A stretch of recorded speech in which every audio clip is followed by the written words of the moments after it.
அனைத்து இந்திய அண்ணா திராவிட முன்னேற்ற கழகத்தின் வேட்பாளராக, தேசிய ஜனநாயக கூட்டணியின் வேட்பாளராக இரட்டை இலை சின்னத்திலே போட்டியிடுகின்ற அன்பு சகோதரர் ஜக்கையன் அவர்களை மாபெரும் வாக்கு வித்தியாசத்திலே வெற்றி பெற செய்ய வேண்டுமாய் பணிவன்போடு கேட்டுக் கொள்கின்றேன்.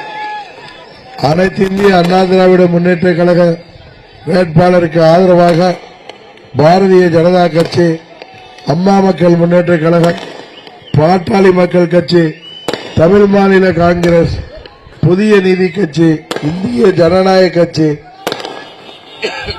புரட்சி பாரதம், தமிழக மக்கள் முன்னேற்ற கழகம், அகில இந்திய பார்வர்ட் பிளாக், தென்னிந்திய பார்வர்ட் பிளாக், சிங்க தமிழர் முன்னேற்ற கழகம், மூவேந்தர் முன்னேற்ற கழகம், மருது சேனை, பெருந்தலைவர் மக்கள் கட்சி, உழவர் உழைப்பாளர் கட்சி, தமிழ்நாடு யாதவ மகாசபை ஆகிய மாபெரும் கூட்டணியின் வேட்பாளராக அருமையண்ணன் ஜக்கையன் அவர்கள் போட்டியிடுகிறார்கள். கடந்த முறை ஆட்சிக்கு வந்த திமுக நமது தொகுதிக்கு ஏதாவது நல்லது செய்திருக்கிறார்களா, திமுகவுக்கு வாக்களித்து என்ன பயன் என்பதை தயவு செய்து எண்ணி பார்க்க வேண்டும். ஏனென்றால் அம்மாவின் ஆட்சி இருந்தால்தான் தேனி மாவட்டத்தைச் சேர்ந்த அனைத்து ஊர்களுக்கும் தேவையான திட்டங்களை பெற முடியும். கடந்த காலத்திலே அம்மா அவர்கள் ஆட்சி இருந்த பொழுதுதான் நமது தேனி மாவட்டம் வளர்ச்சி பெற்றது என்பதை தயவு செய்து எண்ணி பார்க்க வேண்டும். பெரியார் அணையில அம்மா அவர்கள் கஷ்டப்பட்டு வாங்கி தந்த தீர்ப்பு 152 அடி நீர்மட்டத்தை தேக்குவதற்கு. ஆனால் அதற்கு இந்த திமுக ஆட்சி எந்த ஒரு முயற்சியும் எடுக்கவில்லை. காரணம், அவர்களுக்கு ஆட்சி அதிகாரம் வேண்டும் என்றால் கம்யூனிஸ்டுகளை பயத்துக் கொள்ளக்கூடாது. கம்யூனிஸ்டுகள் கேரளாவிலே ஆட்சி செய்கிறார்கள்.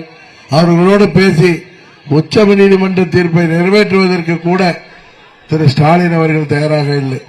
அதுபோல தேர்தலுக்கு முன்பாக சொன்ன எந்த வாக்குறுதியும் நிறைவேற்றவில்லை.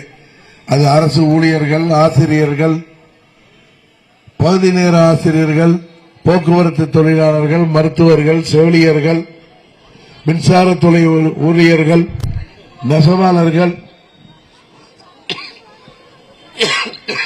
துப்புரவு தொழிலாளர்கள், மாற்றுத்திறனாளிகள் என அனைத்து தரப்பு மக்களும் ஏமாற்றப்பட்டிருக்கிறார்கள். இன்னைக்கு வீட்டுக்கு குடும்ப தலைவர்களுக்கு 1000 ரூபாய் கொடுக்கிறோங்கிறாங்களே. இந்த ஆட்சி 5 ஆண்டுல எவ்வளவு விலைவாசி உயர்ந்திருக்கிறது.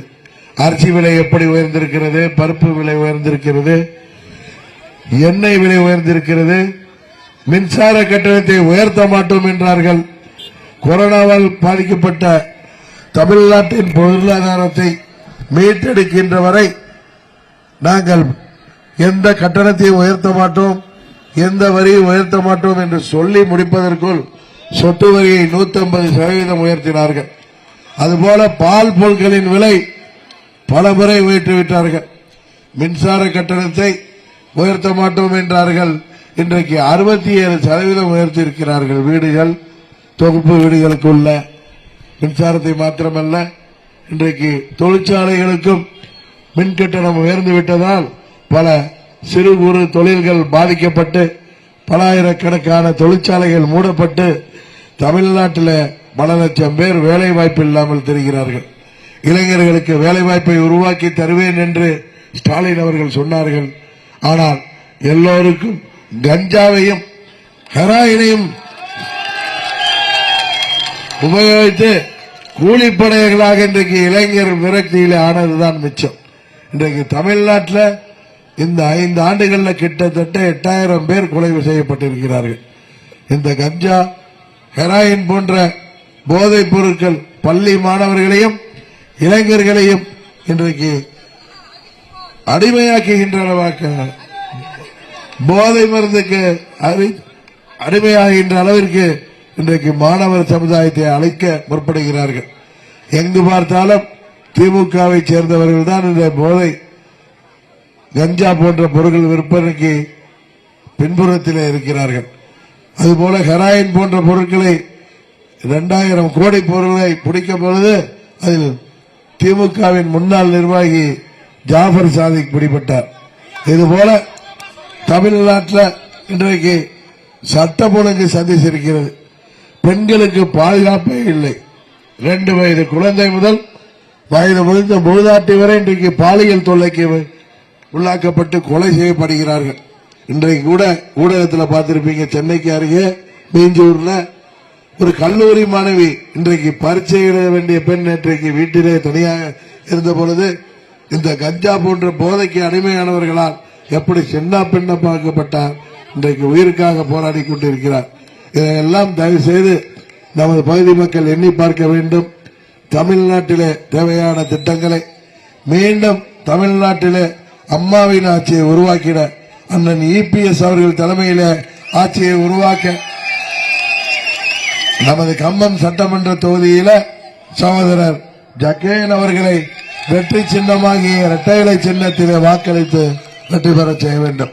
இன்றைக்கு போட்டி என்பது இந்த தீய சக்தி திமுகவிற்கும் அம்மாவின் இரட்டை இலைக்கும் தான் என்பதை நீங்கள் மறந்துவிடக்கூடாது. புரட்சி தலைவர் கண்ட வெற்றி சின்னமாகிய இரட்டை இலை தலைமையிலான கூட்டணிக்கும் உதயசூரியன் கூட்டணிக்குமான போட்டி. இதில் உங்கள் வாக்குகளை வீணடிக்காமல், சிந்தாமல், சிதறாமல் தமிழ்நாட்டிலே சட்டம் ஒழுங்கை பாதுகாக்க, இளைஞர்களின் எதிர்காலத்தை பாதுகாக்க, மாணவர்களை பாதுகாக்க, ஆண்களும் பெண்களும் எந்த பயமின்றி அச்சமின்றி வாழ நீங்கள் வாக்களிக்க வேண்டிய வெற்றி சின்னம் இரட்டை இலை மறந்து விடாதீர்கள் என்று சொல்லி வாய்ப்புக்கு நன்றி சொல்லி விடைபெறுகிறேன். நன்றி, வணக்கம்.